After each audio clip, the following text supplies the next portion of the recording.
What's up, fishy friends? Welcome to Tim's School of Fish, and class is in session. When we were little kids, flashlights were much more than flashlights. They were lightsabers.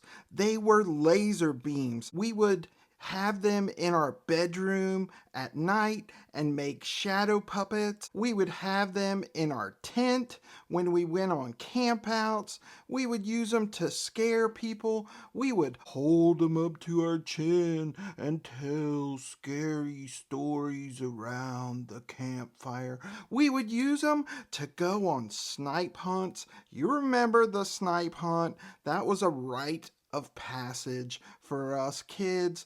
Flashlights were so much more than just flashlights, and we never really outgrow that little kid love of flashlights, do we? I'm an old man, and I still find myself playing with flashlights.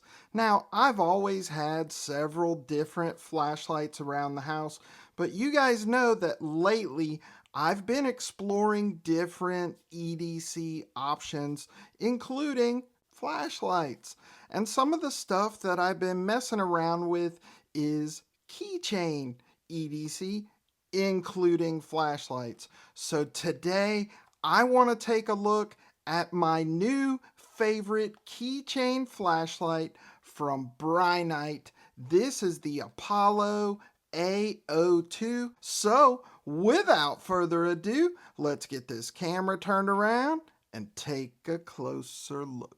Hey man, do me a favor and go ahead and hit that like button. While you're at it, go ahead and subscribe. It sure does help the channel. We sure do appreciate it a lot. Thank you very much, man. Alright, so not too long ago, I reviewed this Brinyte Noctua HCO1 headlamp. Absolutely love this thing. I use it to walk the dog.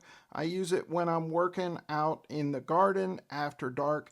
It is awesome. So I got the Apollo A02 KEYCHAIN flashlight.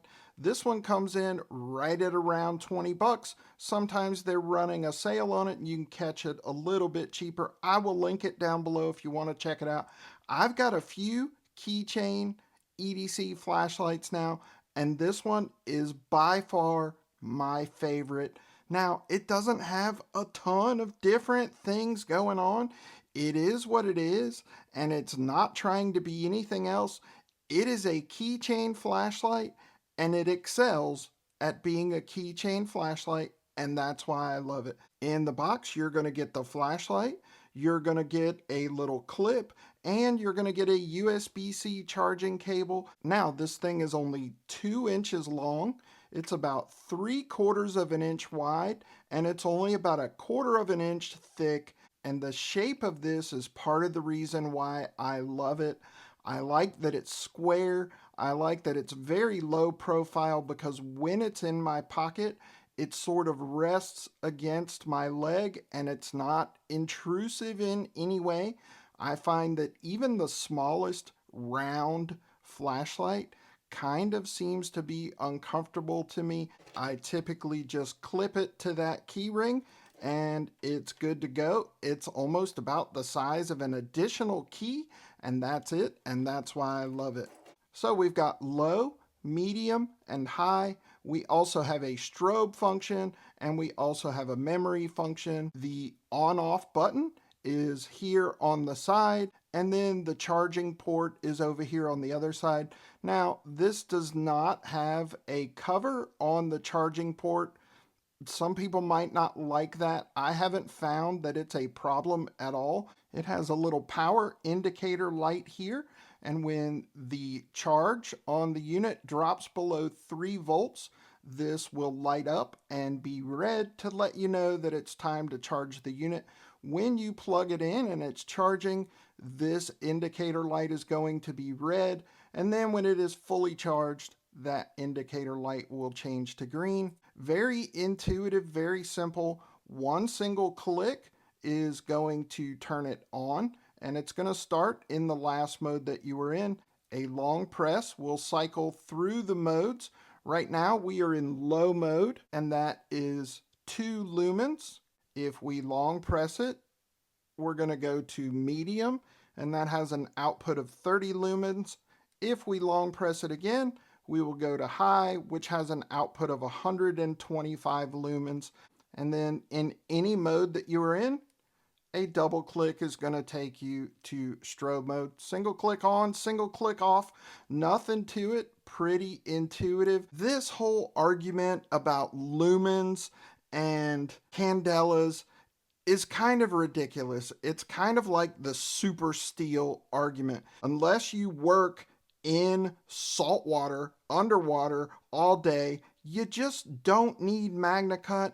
And to be quite honest, unless you don't know how to sharpen your knives and you don't want to ever sharpen your knives, frankly, you don't need super steel on anything.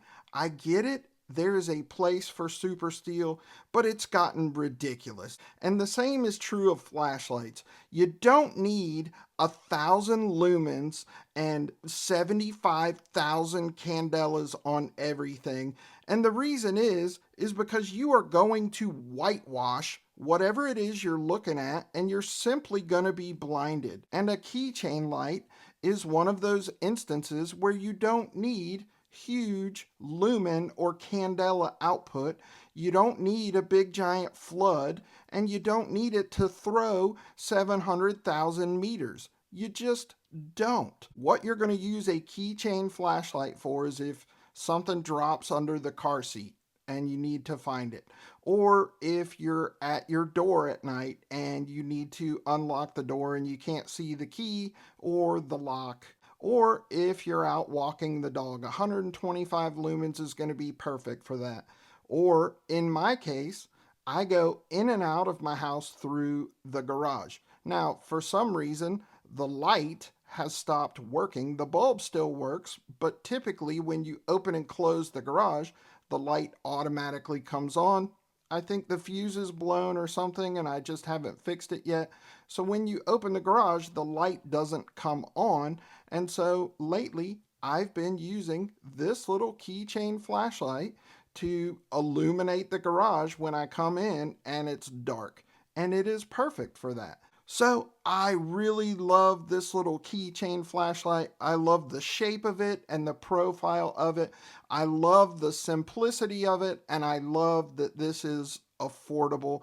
I've really been enjoying this one. This is the Brinyte Apollo A02, super affordable, and I absolutely love it. As always, guys, I appreciate you for watching. Give me a thumbs up, drop me a comment down in the comment section. Let me know if you still have that little kid love of flashlights like I do. Let me know if you have anything from Brinyte. Let me know if you have this one, and if you do, what you think of it. And if you're not subscribed to the channel, please consider doing so. Just click my logo right over there. That's it for this episode of Tim's School of Fish. Boys and girls, class dismissed.